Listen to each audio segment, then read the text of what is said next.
আমি এই কেন্দ্রেই ভোট দিতে আসছিলাম। গেটটা পার হয়ে যখন ভিতরে গেছি আমাকে শোনাই দেওয়া হলো আপনার ভোট হয়ে গেছে। ঘটনা ঘটছে পুরান ঢাকা সহ কয়েকজনকে আটকের বিষয়, এছাড়া আসলে এখন পর্যন্ত আমরা কোনো খবর পাইনি। তো আপনি সার্বিক কয়েকটা কেন্দ্র পরিদর্শন করেছেন, সার্বিক পরিস্থিতি যদি একটু জানাবেন।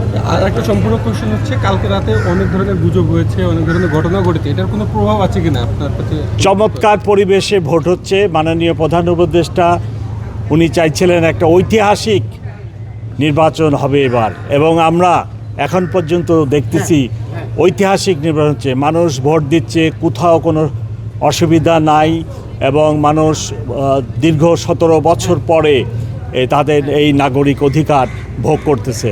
আমিও তার সাথে আনন্দিত, এবং এই ভোটে আমিও শরিক হলাম এখানে।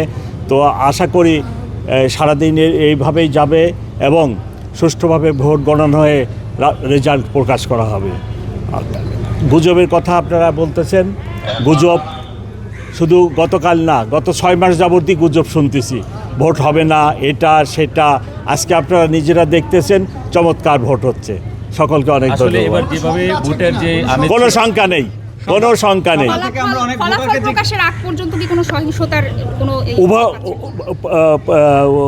মেজর যে প্রতিদ্বন্দ্বী দল, আসুন এই রমজানে আপনাদের যার যার বাড়ির কাছে মসজিদে ইফতার নিয়ে পাড়া প্রতিবেশী সকলকে সাথে নিয়ে একসাথে ইফতার করি।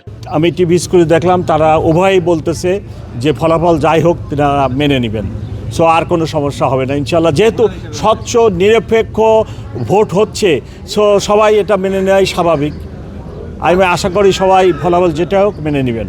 এবং সকাল থেকে আমরা ভোটারদের প্রশ্ন করেছিলাম যে গত 17 বছর ধরে আপনারা ভোট দিয়েছেন কিনা। আপনিও তো একজন ভোটার, গত 17 বছরের ভোট আর এবারের ভোট, আমি এই কেন্দ্রেই আমি ভোট দিতে আসছিলাম 18 সালে। আমার বাসা এখানে ছিল, আপনারা জানেন।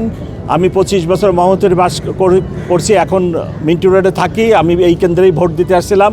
গেটটা পার হয়ে যখন ভিতরে গেছি আমাকে শোনাই দেওয়া হলো আপনার ভোট হয়ে গেছে। আমি চলে গেছিলাম।